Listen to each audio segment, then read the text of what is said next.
Yo, yo, yo, coming to you again. Coming to you live. Well, actually, we're not live. We recording, but we ain't gonna do no cuts. We gonna let it do what it do. The Lived Experience Zone coming back to you one more again. Bringing another hot topic to you. Another person gonna share their experience on what their life look like and where they are right now. Like I always say, this is the day that the Lord has made. We gonna rejoice and be glad in it. Let me get some of that water real quick because y'all know I can be long-winded sometimes. But today, I got my girl up in here, Antoinette, gonna bless us with her presence today and give us a little bit about her story and where she is right now. You know, I've been knowing Antoinette for a while now, and I'll tell you a little bit about that later. But it ain't about me; it's about Antoinette, because she up in here blessed with her presence. So, without further ado, man, I always forget to say this: subscribe to the channel. You're saying hit the like button, hit the notification button, all that stuff them YouTubers and podcasters be saying. Subscribe, because the only way we're going to make this happen is if we're supporting each other out here. So let's do this. So without further ado, I'm going to pass the mic over to Antoinette. All right. Well, thank you for allowing me this opportunity. So my name is Antoinette. I'm born and raised here in San Diego. You know, what it was like. What it was like is that I always feel like my story just is geared a little different because I came from a family that, you know, I didn't know we were underclass, upper class, middle class, none of that. You know, I'm an only child, first grandchild. And I know today my mother did the best with what she had. And, you know, then I could see that life was good.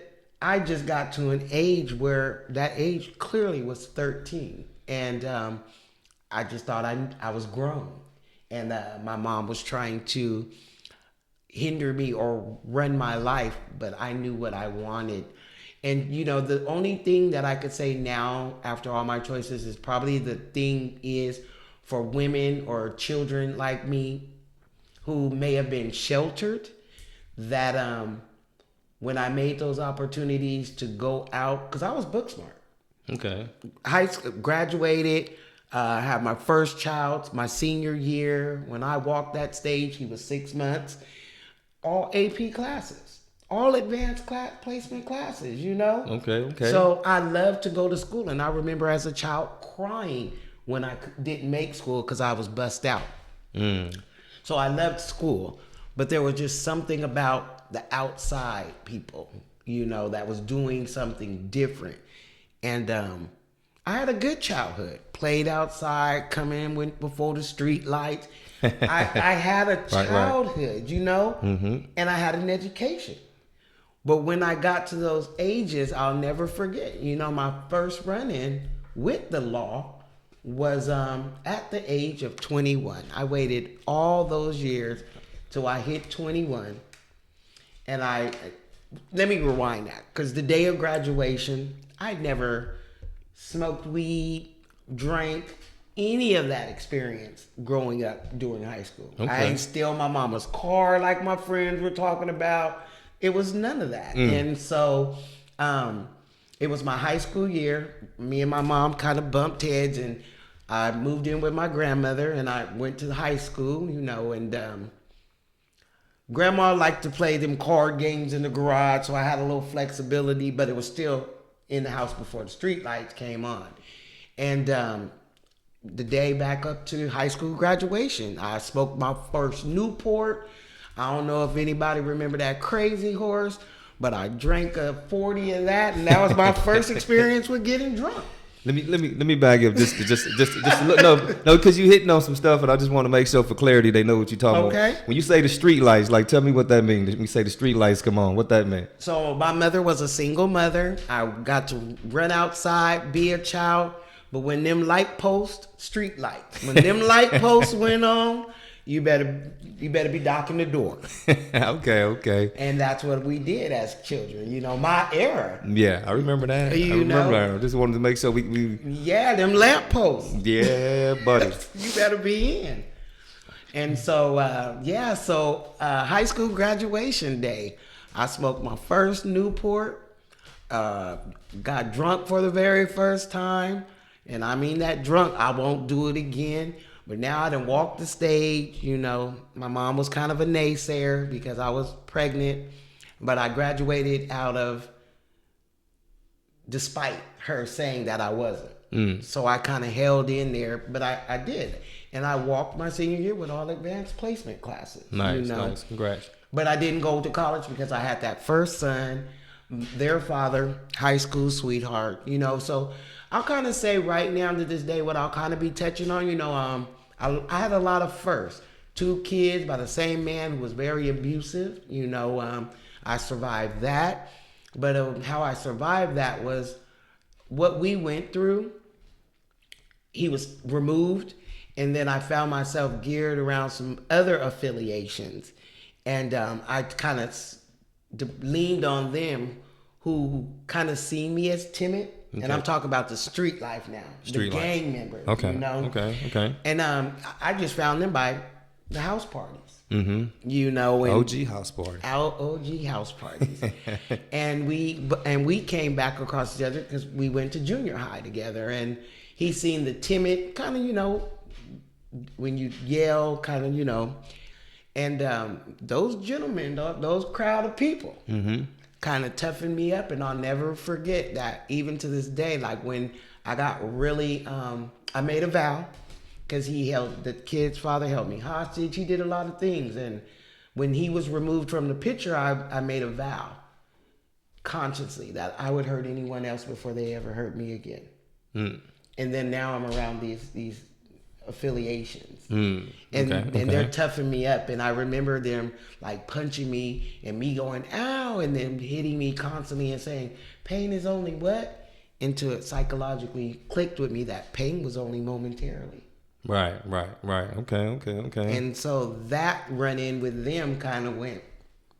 And what came with that was a lot of marijuana smoking, fighting the opposite, the ops of the girls. And, you know. That's what they call them nowadays, huh? Ops. The ops, you know. And that was my life. They hung around. They stayed at my house. We partied. Then, you know, I don't know what this is the lifestyle, right? So right. Uncut. The crack scene came about, you know. Right. Talk to him. And one guy, I had 2 kids by this their father now, and I had a 2-year-old and a 18-month, because they're 2 years and 1 week apart, and I was living on welfare. Okay. And I remember this building that we were living in, though. The apartment managers. This is when slumlords. 1992, 93, slumlords were really coming out. Yeah. We cutthroats. We had this slumlord, and people were moving out and using their vacant apartments, throwing trash in, and it was really. And so, you know, them friends, and they was like, "Why are you paying rent here? Right. And why are you only depending on the welfare check once a month?" Right. He was like, then the one guy, he thought, you know, cared. I think to this day, he genuinely was trying to help me. And he taught me how to sell dope.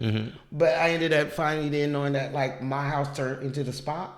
So when he went home, there were people coming, and I was making both of us money. Right. You know, but that had continued, you know, and I ended up moving out of there, and he helped me save a lot of money.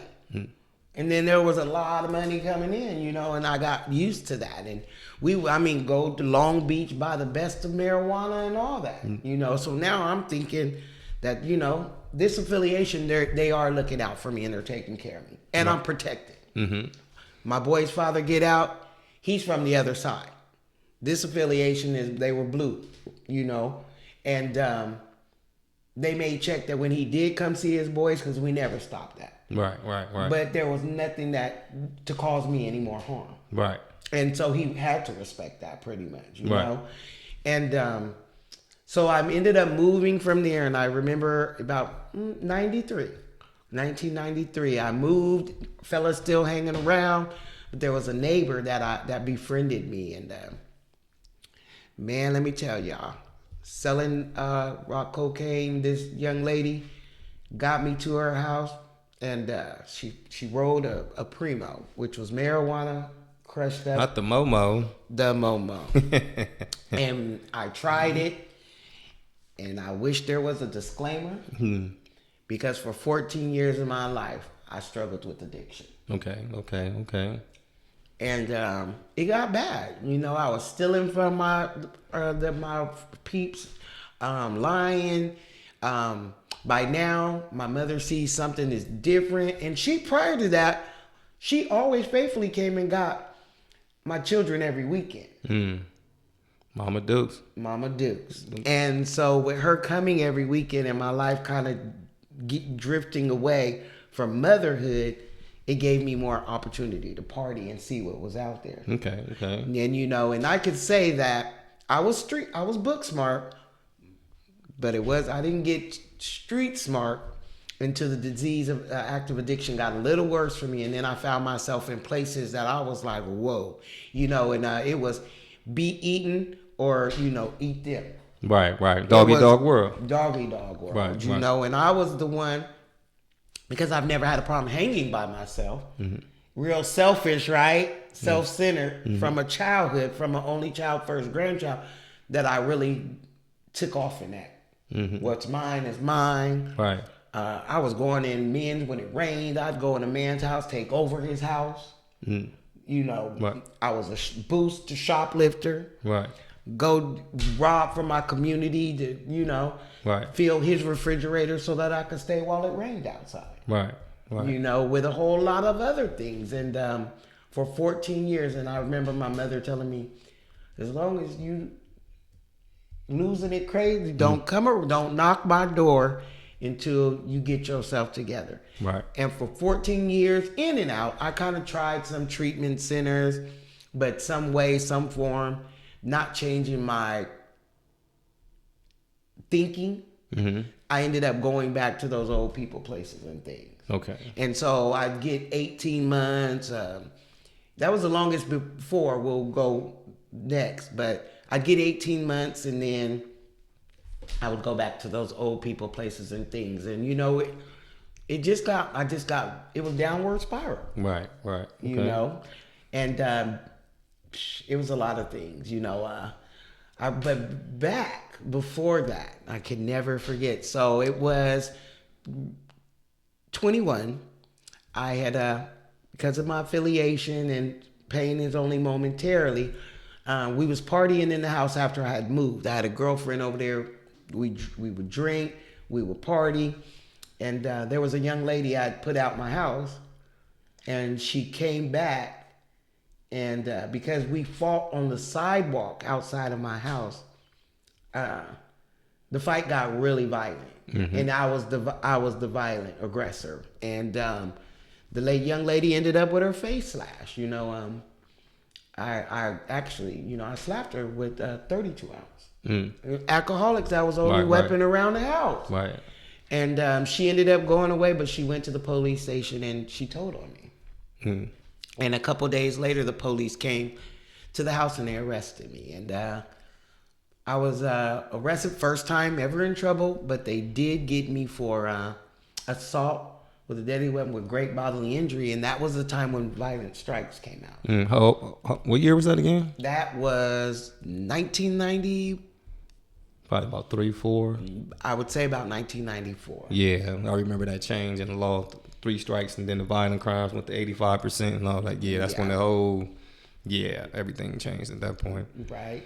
Okay. Yeah, it seems like you got a a lot going on there. I understand, because we learn to survive, you know, the best we can with the people around us. Like, you know what I'm saying? Like, a lot of people always ask me about like the lifestyle, like the homies, the gangs, and things like that. And I'm like, man, I don't frown on nobody that's caught up into like that lifestyle, because we survive the best way we come. Like we come from communities that's marginalized, that's pent against each other. Opportunities are not there, so we learn to survive. And sometimes the closest people to us become the victims of our survival, because we don't know no better. So that's what I hear you talking about right now. And then having a kid, having 2 kids, like you said, and then going through that. Like I really admire that. So what's going on with the schooling right now? Like, where you at right now with the schooling? I heard you talk a lot about, where were you at right now? Like, you was talking about a lot about upbringing and having a kid, and then going through the addiction, that stinking thinking. Yes. So right now I'm at San Diego State. I finished my first semester. Excuse me. Yes, I am a Aztec. So, but no, I finished my first semester in fall. I'm here going back in spring for my bachelor in gerontology. Nice. Congratulations on that. Thank you. Congratulations on that. Yeah, Antoinette, just to add a little context to where I met Antoinette was, working, doing internship for Father Joe's Village. Like, she didn't know anything about me, like my background. She didn't know I was formerly incarcerated.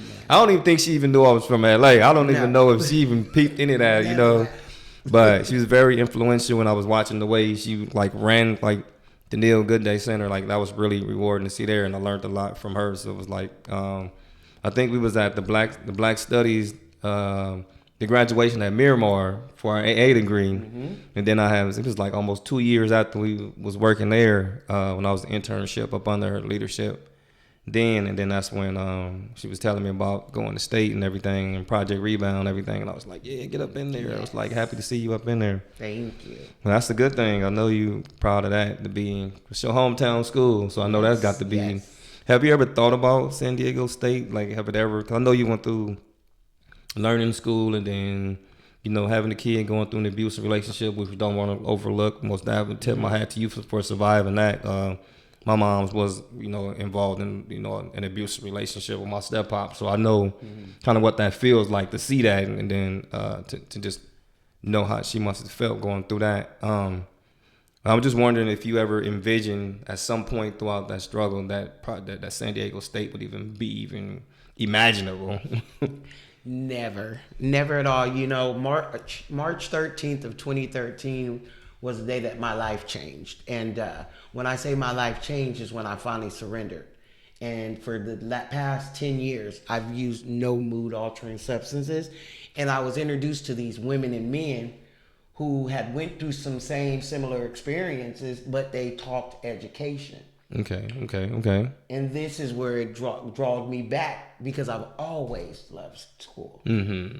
And with the support and watching these men and women do it and working with people doing it, I was able to watch, get the information. And then when I finally had remembered that city, applying for a university, it was like, no, San Diego State was the only university I couldn't envision myself driving all the way to San Marcos. I just chose San Diego State, and it was like, if they accept me. Right. They got to be glad to have you. That's, you up in that thing now. Yes. Ain't no. They did, right? I know. I remember when you were saying you was in there and you came with your San Diego State gear on, and I was like, that's right, get it in there. It's never too late to do that. When you talk about going through everything you've been through and being around a group of men and women that were that you've seen helping and going through that path, what was that like? Because it's one thing to see somebody going through it and then to feel like you're a part of it, or to reach out to them and get support. Like, what was that like? Like, how did you manage to just get involved with them? You just like, hey, I'm in here, I need your help. Like, well, let's go back to the 90 days with the first strike. Okay. A year later, I got caught up with some drug activity, right? And I got caught in the perimeter, basically, of over an ounce of rock cocaine. Okay. Because it was near me under the couch where I was sitting, I got sentenced. I got another strike. And so from 90 days in the county to 6 years with 85% in the state penitentiary is what happened. And how did I get to the surrendering of March 13th of 2013 was I was looking at another 6 year with 85% sentence. Oh, okay. So the reality of with 2 strikes already, and we know what it's like inside of there, I had to question myself, could I really see myself doing the rest of my life in penitentiary? Yeah. And that's what pulled you away from it? I had to, because I adapted in there. Okay. Those my first time, I learned more in there. Right. And I came out ready to go. So I literally had to question myself with 2 strikes, looking at another 6 years with 85%, not knowing the crime that I may get caught with again, because I was already looking at burglary this time before March 13th. There were stores allowing me to steal daily and maybe more times a day to support my habit, to allow me to build a case on myself. Right. That entrapment thing. So it was only when I got to step away and make that decision was I able to see, like, I could have spent the rest of my life. Well, that's deep, because I know a lot of people, it actually take them to act. Like for me, like I got a life sentence. I mean, I didn't go into adult prison system a lot, but I went to like camp multiple times, like juvenile hall. And it didn't do it for me until I got that life sentence, and I was actually sitting in the penitentiary. And it's like when I got to New Folsom in '96, it was already lifers there already. So I get what you're saying. It's like, and I didn't get it till after sitting there. But to hear somebody that, I tip my hat to you. I always tell people it's the people that didn't have to get that life sentence that found a way to tap into their strength. You know what I mean? To say, you know what, I don't like this right here. No? Yeah, I literally had that question, like, do you want to spend the rest of your life in the penitentiary? Right. And I was like, so it was like, well, it's time that you maybe want to try something different. Definition of insanity. They say is keep doing the same thing, expecting a different result. Exactly. Okay. March 13th. Ooh, that time of the year. That March time, because my birthday, March 25th. You get in that era right there, it's usually, I don't know, I get like a little antsy. I was usually always being incarcerated about that time of the month, but okay. Yeah, that's pretty deep. So yeah, San Diego State. Yes. How's that experience been? I mean, you've been through a lot. Like, you've been able to attend any of the games or any of the activities. Like, I know you're going into your first spring semester now, so. Yes, and I have yet to attend a game or anything, but it is on my to-do list because I go to school. I'm attending part-time because I do work full-time, and then I still do what I did 10 years ago. Okay. So I have my work, I have my education, and then I have what keeps me clean. Okay. And that's to keep doing that because one bright idea for me might think I'm okay. Right. Okay. And I don't use or do anything like other people because I don't know how to stop. So I still keep myself, surrounded with those type of people who, when I get an idea that somebody be like, why don't you just don't do that? It's not sometimes that simple for me. Right. I'm like a rabbit, go down the rabbit hole. So right. I still keep in contact with them people. Okay. And so life is, it's like they say, life is real lifey. But I do, once this, I'm in a convention, part of convention, which will host 3,000 women in last piece of February. So once that commitment is over, then I could really kind of breathe a little from my service there, and then attend more of the school events. Okay, so you said, yes, come on, because I know some things you're a part of right now, so I'm kind of just giving you room to like talk about. You said convention. Yes. You want to elaborate on what that is? Because I know you're very much so connected to the addiction community, and you involved in your recovery like really in depth, and I think that's something that I can't let you not highlight because you be really up in there doing your thing and that. Yeah. So right now I am part of it's a traveling women's convention. We went to Baltimore last year and San Diego won the bid. So Baltimore passed San Diego the torch. And from last year to now, coming February, we've been fundraising, getting the events to host these 3,000 women who will be coming to San Diego. And I'm the chair of the merchandise. So my committee in this group of women, I mean, it's ordering T-shirts, it's finding label, it's a lot. So it's called Circle of Sisters, and it's an awesome group of ladies who we are hosting these women. And then Alaska will be coming to San Diego for us to pass the torch to them for 2026. Nice. And then we all travel to Alaska. So I'll be traveling to Anchorage, Alaska in 2026. Oh, nice. Yes. We most definitely going to leave the information to that in the bio. Follow the group, support them, man. Women out here doing their thing, man. We know we live in a a male overdriven world sometime where we don't give shout out to our women. So we most definitely want to do that. We'll leave information to that in the link. You can contact Antoinette and support the cause and donate some money to it if you want to get involved in that.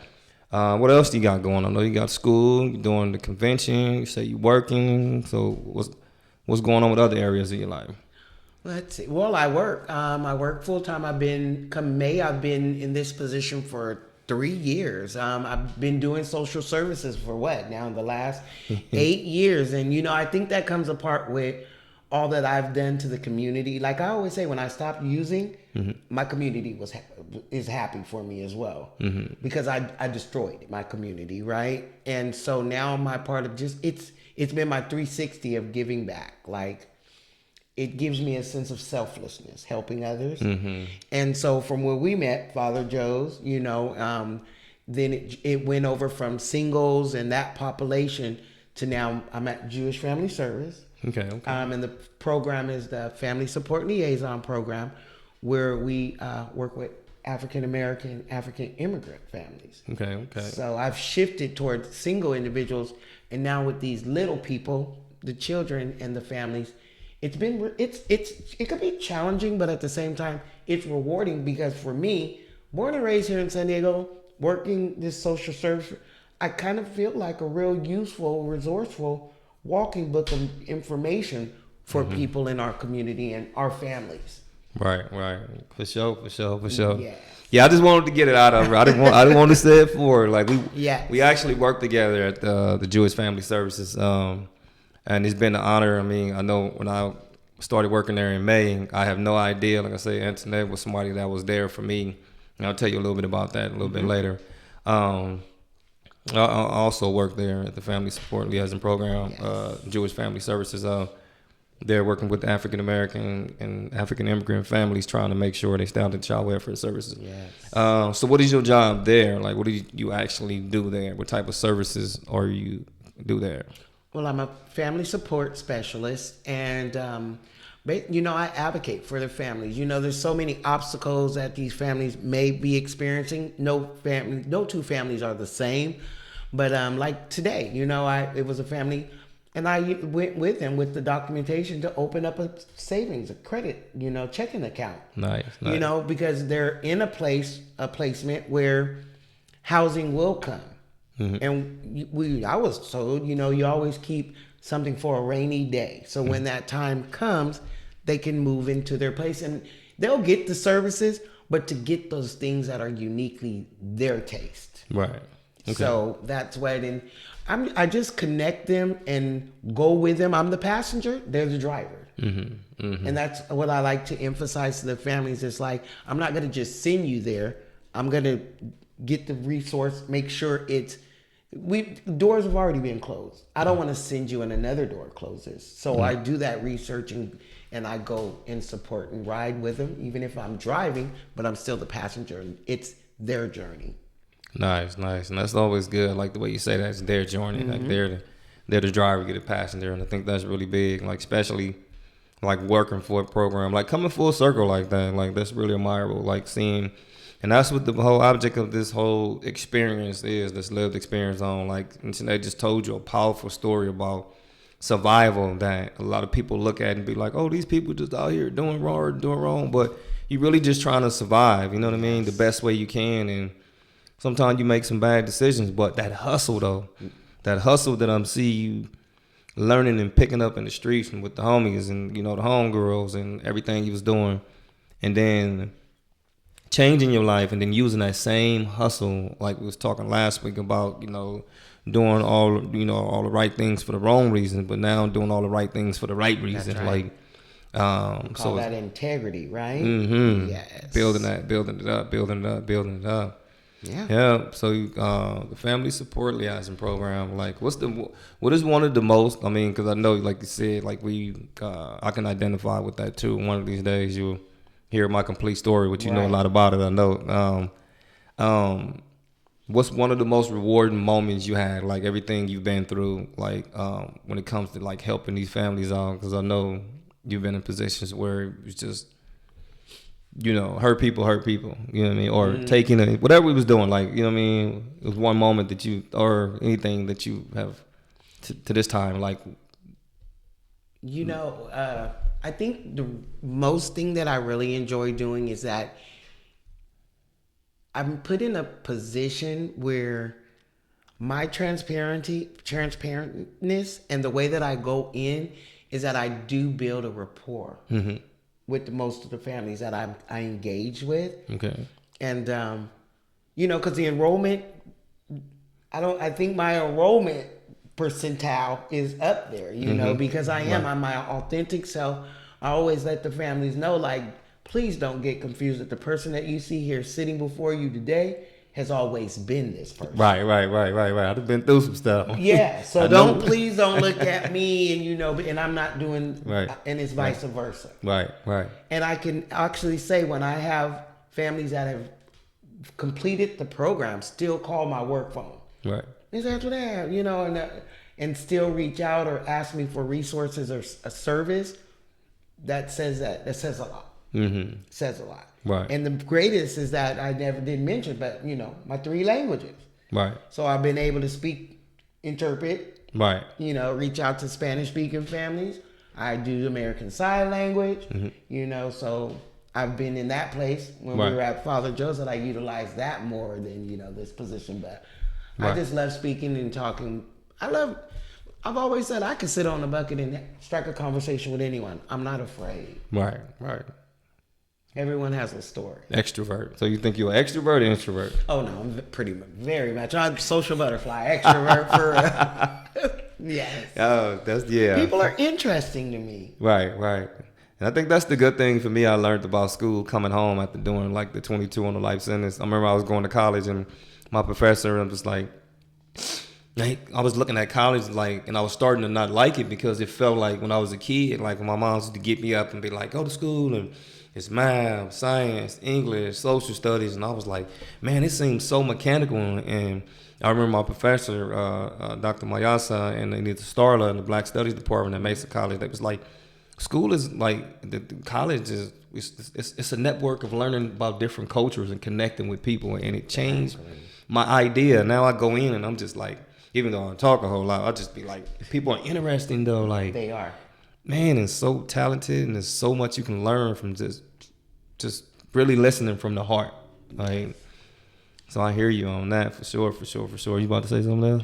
Oh, I was just going to say like my first semester, at the university level in San Diego State could be intimidating just because of the size.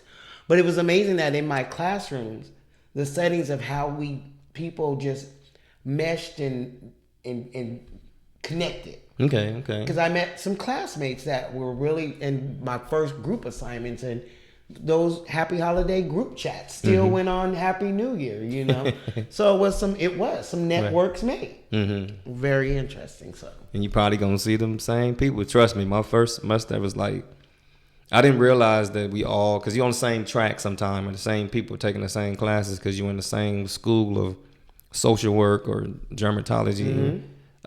You'll start to see them same people along the way. So it's very important to keep those connections and build up that and connect with people because it's woo.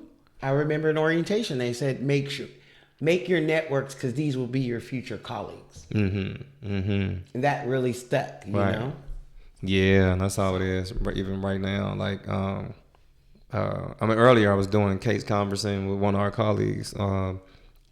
Tony, and I was telling her about how, like, we should be happy we're in the space we're in because, I mean, no disrespect to anybody else that's a mechanic not even a mechanic, because they deal with people a lot hands-on too sometimes, but you're not like a carpenter or an electrician or like a construction worker or a person that don't work hands-on with the people. Like, we're in a position to help people, so you should feel good about that. Like, you chose a profession to help a person, like, and help families. So you got to be able to, like, feel good about that, and it gets hard. Like you said, sometimes you got to take time for yourself to let that sit in and find ways to be happy. So I'm really happy for you. Thank you. I know you got a new member of your family that you introduced to us. The Frenchie. Yes, her name is Queen. That's our baby. Yeah, real busy. Like, I don't have any grandkids. You know, my boys, my children are now grown men. So this is like raising a new baby. Okay. Keeps you busy. Yeah, because I know he was like, I got to take drop the Frenchie off to somebody, and then Go I'll be over to check it out. To grandma. Yes. For real. Yes. But you know, I liked what you just said about our colleagues is, you know, when it gets rough for me, what I have to remember, Anthony, is that someone took the time to help me. Right. I might have not been ready, but someone took the time to keep feeding me the information. Okay. So when that daytime showed up and the light bulb was like, okay. I get like everything I know now through my recovery, my work, my growth, my way of changing. This was all the stuff my mama taught me as a child. But now I can hear it. Hard head. Make a. Okay. No, I hear you. Hey, I'm saying like I ain't got nothing. I mean, I completely feel you. Yes. But then that's deep though too. That's why these conversations are so organic, because that's one thing I try to do is like the rap coach is trying to people like, oh, we can't do this in 4 months and we got 6 months and we got this, and I'm like the Bible say, like one person tills the ground, one person plants the seed, one person waters, another person tills the harvest, and another person like reaps the So it's just all about doing your part, and then just knowing that you did your part. I think. And I remember that though when I was young and my change, and I didn't realize that process, and somehow I had to just remember like this was a process. Like now I go back and I remember the people who, I remember that dude said this. I remember that lady was telling me to go home, and I thought she was just being mean, and she just trying to tell me you're gonna get in trouble when you don't take your butt home. Yes. So yeah, but constantly reminding our team, our crew, because I know our time is kind of short, but it's like it's try to do the best you can with the time you have, and then you just hope and pray for the best, and if it come back around, you plant another seed. There you go. And you keep doing what it's gonna do. Yeah. I keep at the front of me that it's not my journey. I still have my separate journey. It's theirs, And so as much as I want to, I can't. Right. Because the last position I was in, I kind of found myself working harder than the people I was assisting. Right. And it kind of got real difficult for me. Right. So it's like I can't work harder than my right, family. right. And I know that now. But it took some experience. Right. To learn, Right. It's almost like you kind of putting them in the driver's seat, but you're in the passenger seat. You trying to drive the car where they like it's gonna be hard to do that. They like trying. You like no, I'm telling you. And that's so true. And that's what I think makes this seat a little different. Right. Is that okay? I'm not gonna push. People make suggestions to me, and I just make suggestions and basically see, is this something you want, or is this something you wanted? Like I have to ask them. Voice and choice. Voice and choice. The rap at its best. You doing rap. There it is. Yep. So I don't know. You got a lot going on. Most definitely tip my hat to you. I don't know. You gave us a full circle. I don't know what else. I don't know where to go from now. I don't know. Something else up in there you want to. It's been, it's been a journey, and like I said, it's not always easy. But the quality of my problems today are so much different than my quality of problems were. Them 14 years of all that stuff. Say that. Yeah. I can. Do I pay the credit card with the most interest, or do Right. It's just like, I know the question. If you would have told me that this is where I'd be today 10 years ago, Wouldn't have I would have thought that you was under the influence. And that's just the truth. Right. No, I can dig it. Most definitely, like you said, like the problems you have.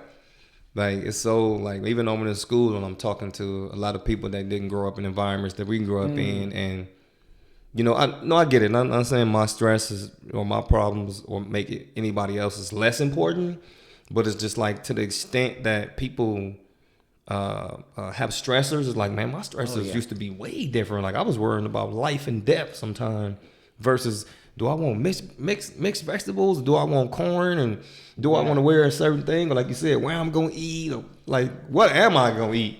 Right? You have options today. Right. Yes. So it's like and hot food. Right. Today I do not serve me cold, lukewarm food. And that goes because of my past. Right. Like, nah, don't do it. Please don't. I need it hot. You got a right to have it. Like, and that's the thing about it. I want to go back. I almost forgot. So, have you ever heard of imposter syndrome? Oh, yes. Okay. So I got a question about that because our last guest, Sylvia, talked about that a little bit, imposter syndrome. And I wanted to know if you, first of all, if you ever felt that, and then you feel that at San Diego State, because I know it's a big school. And how do you deal with it? I can remember the day I felt it at San Diego State. I was upstairs to pick up my books in the library, and I was on the second floor waiting in that line, and I took in the whole atmosphere. I seen young people, the way they were dressed. I might have had on culottes and a tank or a blouse, and I felt separated for so many reasons. And then I had to have that self-talk, like, no, girl, you belong here.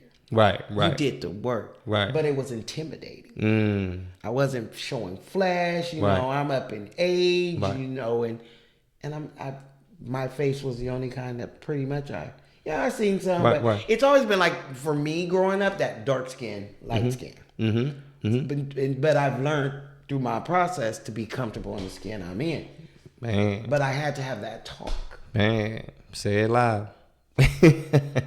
Black and I'm proud. In that line, just looking at the whole upstairs there, I glanced. I surveillanced. Right. And that thing was like, where are you? Right. I was going to ask you about that because I know we have these conversations. It ain't from a position of, just to be clear, any position of hate or don't like other people. But we know there's not a lot of people that look like us to be in those spaces. So when you said you felt the imposter syndrome for a lot of different reasons. I think you probably already said it because of your skin, but I was wondering, was that what you were talking about? Yes. Okay. Yes. All right. Okay. Yeah. I just look different from everything, you know? Yeah. I felt that too. I promise you. And I was just like, wait a minute. I think what helped me get over being at San Diego State and then the imposter syndrome kind of dissipating a whole lot is I looked at because when you go to prison, you know, they give you that CDCR number. And it was like K21537, and then I don't know, for some reason I looked at my school ID and I was like 824-457-68, and I was like, wait a minute, they gave me a number. This is my face on here. I belong here. Like I'm in here and I don't care. There you go. I'm just gonna give it my best try. They got to deal with me like I'm up in here. Now they can't get rid of me. It's funny you say that because I remember W77880. And when I got off of that parole, I was like, here's your number back. That belongs to you, not me. Like, take that with you. Take that with you. Right. Yes. Okay. But they still have, I don't like remembering certain numbers, though. But I can always remember that. I couldn't tell you my driver's license. Ain't that strange? I can't. And I rightfully just earned my driver's license. Right. But all I can tell you is it's A7. Yeah, I only know the first letter on mine is a B or something. B5 actually. The rest of it, I'll be like, I dig it what out the the hell? wallet. Like, okay, and it's so simple the numbers too. It's just so. That's amazing to me. I always ask myself, how they got us wrapped in. Yes. Okay. I most definitely want to say some before I can get you back on here because I know we got a whole lot more we can talk about. I just want to give them a little snippet of what's going on with Antoinette Miles. I do got something for you over here. I got to gift you with and tell you thank you for coming on the show. Appreciate your presence. Like I say, you always been somebody that's been very inspirational and always like, even like I say, even back then at Father Josephville, like you didn't know me from Adam and Eve. Like you was just always like, okay, what's up? What you got going on? Like, and then just watching the way you kept everything flowing, and then coming to JFS. When I came in, I just got hired. I wasn't expecting to see you, and then it still was all love. So I just want you to know I appreciate your energy. You know, you always like make my job easier because you're always on point with your notes and everything, and you take care of your business, you take care of the people out there. Remember, I'm watching you too because you encourage. You wanted the men and the women. Right. The men, you have your story is inspiring because it goes by, they say no one's watching, or be careful who's watching. Right, right. And you're one I'm Right, watching. right. Especially after knowing from working shoulder to shoulder. Right. And then you come in. See, like that, like, you know what I'm saying? No, but that's some real shit, and I'm glad they see that because people will be around you, and you have a big ass booger right here. They won't even say nothing. Like, get that. You know what I'm saying? Thank you. You know, we people, like, we ain't gonna never get like. Thank you. Yes, it's probably was good. Yeah, because I've been chewing the shit out of that shit too. Thank you, Anthony. Yes. all the time. It's an honor. I didn't mean to cut you off, but I can't have you be on camera and you come back tomorrow and be like, man, you got to put them up, man. Throw your shit up. You let me go through that. And I'm glad I was looking sideways. No, it just popped up too. I'm like, get that off of there right now. Get that right now. Stop it. Don't say another word. That's my piece. So yeah. What you go ahead? I'm gonna let you finish. I was saying that I watch you as well because it's an inspiration from where we've come, the lives we've lived, and that's the thing is like I had my mom was there. Right. It was my choices, right? Of things and that I wanted to jump out there and separate from my mom, thinking I knew something different. So that's why I say like it's not always a story of what people think. It's like no, I was taken care of. Right. I chose my actions that I wanted to do. That's deep. Like go against the grain, so to say. Like I like that's how it is too. Like, and that's a good thing. I'm glad you put that out there because a lot of people that grow up and they have somewhat of a decent household, even if it's a single parent household, but they still was something that you were seeking outside of that, and then just to be blunt and then come all the way back and then to notice that and then to still be like you're doing it big right now. I mean, you're out here taking care of people, taking care of yourself, got your little Frenchie and all that. You know what I'm talking about? My baby. I knew not to bring her here. She disturbed it. Be going crazy, be up in here. All right. I'm gonna give you your gift in here. I ain't have no pretty bag or nothing, but it's gonna have to do. You want me to open it on there? Yeah, you can open it on the camera. It ain't. Yeah. Okay. Look, let me scoot that up. Get that bag about the way. Now look, I know the platform. Read it. Life is crammed with things, to take care of, and still you made time to show you care. My favorite spot, Cheesecake Factory. What?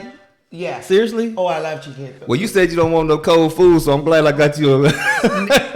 Your brother Anthony. Thank you. That means everything. Thank you. So yeah, there's a caramel cheesecake that's delicious. Oh, I'm glad. I picked the right thing, yes. Man. I really am. Well, thank you for coming on, Antoinette. Appreciate you. Until next time, I'm gonna leave Antoinette information in the bio about the name of the Circle of Sisters. Circle of Sisters, and Antoinette's doing big things at JFS for the Family Support Liaison Program, the Family Support Specialist. Yes. In the house. And if anything, I'm gonna bring Antoinette back for another episode. Anything you seeing, you want Antoinette to elaborate on a little bit more, please comment in the comment section. Subscribe to the channel. Hit the like button, and until we come back again, thank Antoinette one more time for blessing our mic for the first person in 2024. Our second woman, but our first black woman up in here blessing the mic. So we appreciate your time. Pleasure. Lived experience zone. We out of here, y'all. To the next one.